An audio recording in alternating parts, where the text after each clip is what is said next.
سکتی ہے، نہ ہی پاکستان میں انقلاب آ سکتا ہے جب تک ہم عمران، نواز، زرداری، IMF اور امریکہ کے غلام ہیں، تب تک پاکستان کی معیشت ٹھیک نہیں ہو سکتی، جتنی مرضی کوئی کوششیں کر لے۔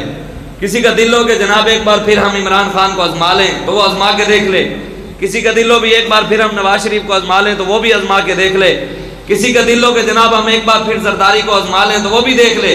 لیکن ایک بات مسجد میں بیٹھ کر ہم کر رہے ہیں، یاد رکھیے گا، آخرکار سب کو تھک ہار کے آنا حضور کے دروازے پر ہی پڑھنا ہے۔ حضور کے دروازے کے علاوہ چارہ ہے ہی نہیں۔ حضور کے دین کے انقلاب، تبدیلی تب آئے گی جب حضور کا دین تخت پر آئے گا، اور انشاءاللہ وہ ہم لائیں گے تحریک لبیک پاکستان انشاءاللہ۔ ہمارا اور کوئی مقصد ہی نہیں ہے، لوگوں کو اور تو کوئی بات ہمارے اندر ملتی نہیں ہے، نہ ان کو یہ ملتا ہے کہ انہوں نے کوئی ملک لوٹا ہے، نہ ان کو یہ ملتا ہے نہ یہ چور ہیں، نہ ان کو یہ لبیک پاکستان میں نظر آتا ہے کہ ان کے اندر کوئی خامیاں ہیں۔ یہ تو ان کو پتہ ہے کہ ہیں یہ ٹھیک۔ آخرکار جس کو اور کوئی بات نہ آئے، آخرکار مرتے مراتے انہیں کہے دیکھو جی پہلے مذہبی سن ہن سیاسی ہو گئے، یہ دی مذہب کے اندر سیاست نہیں ہے جناب، دین کے اندر سیاست نہیں ہے۔ 3-4 سالہ تو اس گل تو علاوہ قوم کو کوئی اور گل ہے نہیں، اس بات کے علاوہ اور کوئی بات ہے ہی نہیں کہ جناب مولویوں کا سیاست سے کیا کام، مولویوں کا سیاست کیا کام۔ یہ میرے آقا و مولا کی سنت ہے، اور اسی ممبر پر بیٹھ کر میرے آقا نے خود 10 سال سیاست کی ہے، اور اسی رستے پر چلتے ہوئے ابو بکر صدیق نے بھی سیاست کی ہے، اسی رستے پر چلتے ہوئے عمر فاروق حکمران بھی بنے ہیں، سیاست بھی کی ہے، عثمان غنی بھی حکمران بنے ہیں، مولا علی بھی بنے ہیں۔ جو کہتا ہے کہ دین کے اندر سیاست نہیں، اس کا حضور سے بھی کوئی تعلق نہیں ہے، اس کا ابو بکر صدیق سے بھی کوئی تعلق نہیں ہے، عمر فاروق سے بھی کوئی تعلق نہیں ہے، عثمان غنی سے بھی کوئی تعلق نہیں ہے، مولا علی سے بھی کوئی۔ قرآن کی نص ہے، قرآن کے اندر اللہ تبارک و تعالی نے ارشاد فرمایا وَمَن لَّمْ يَحْكُم بِمَا أَنزَلَ اللَّهُ فَأُولَٰئِكَ هُمُ الْكَافِرُونَ وَمَن لَّمْ يَحْكُم بِمَا أَنزَلَ اللَّهُ فَأُولَٰئِكَ هُمُ الظَّالِمُونَ وَمَن لَّمْ يَحْكُم بِمَا أَنزَلَ اللَّهُ فَأُولَٰئِكَ هُمُ الْفَاسِقُونَ۔ اللہ قرآن میں فرماتا ہے میرے حبیب، جو ہم نے آپ کو نظام، قرآن کا نظام دے کر بھیجا ہے، جو ہم نے آپ کو احکامات دے کر بھیجے ہیں، جو ہم نے آپ کو رستہ دے کر بھیجا ہے، میرے حبیب جو اس قرآن کے نظام پر، ان احکامات پر، اس رستے پر نہیں چلتا، اللہ قرآن میں کہتا ہے وہ کافر ہے، وہ ظالم ہے اور وہ فاسق ہے۔ بتائیں کیا پاکستان میں قرآن کا نظام ہے؟ کلمہ تو حضور کا پڑھتے ہیں، ماننے والے تو ہم قرآن کے ہیں، لیکن نظام امریکہ کا کیوں؟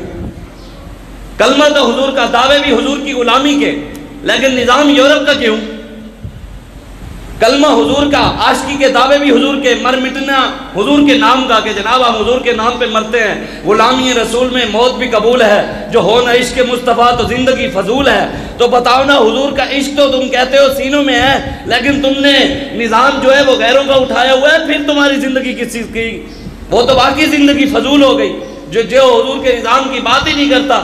حضور بتائیں اس ممبر پر بیٹھ کر کے میرے آقا و مولا نے حکمرانی نہیں کی؟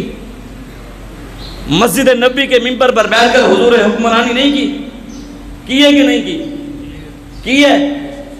اچھا بتائیں، اگر میں تقریر کے اندر حکومت کی بات نہ کروں، حکمرانی کی بات نہ کروں، حالانکہ میں نے جو آیت پڑھی ہے نا اس کے اندر لفظی حکومت کا ہے وَمَن لَّمْ يَحْكُم، لفظی حکومت کا ہے۔ اگر میں پوری تقریر کے اندر حکومت کی بات ہی نہ کروں، کوئی بھی نہیں کہے گا وہ مولوی سیاسی سی، کوئی کہے گا؟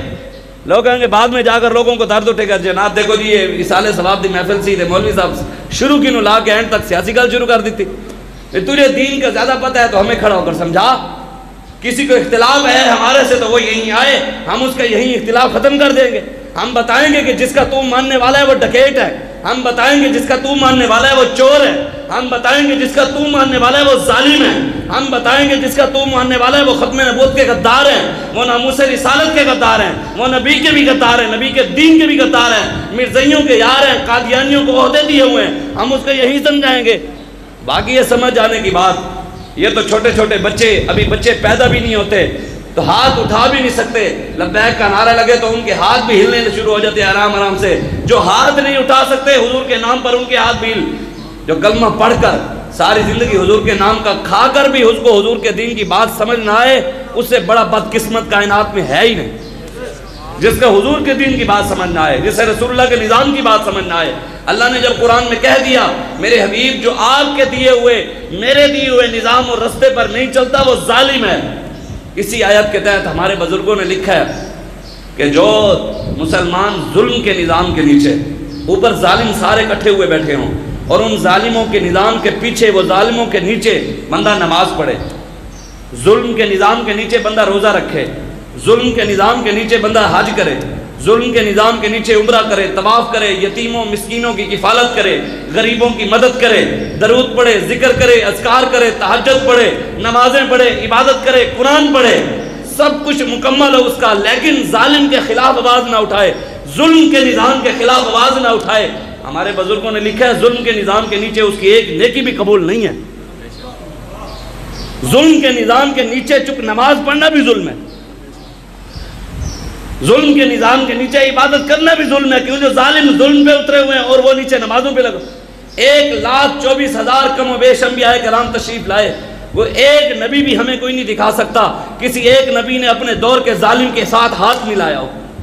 ہر نبی نے اپنے دور کے فرعون اور نمرود اور ظالم کی آنکھوں میں آنکھیں ڈالی ہیں، اور نبیوں نے ظلم کے خلاف آوازیں اٹھاتے ہوئے تکلیفیں بھی اٹھائی ہیں۔ حضرت یوسف علیہ السلام نے جیل بھی برداشت کی ہے، نبیوں نے اپنے جسم بھی کٹوائے ہیں۔ جب نبیوں نے جسم کٹوائے، نبیوں نے جیلیں برداشت کی حق کی خاطر، تو آج نبیوں کے وارثوں کو کیا ہو گیا؟ آج علماء کو کیا ہو گیا؟ نبیوں کے وارث تو علماء ہیں، اگر نبیوں نے جیلیں حق کی خاطر بھگتی ہیں تو علماء کو کیا تکلیف ہے؟ حق کی خاطر کھڑے کیوں نہیں ہوتے؟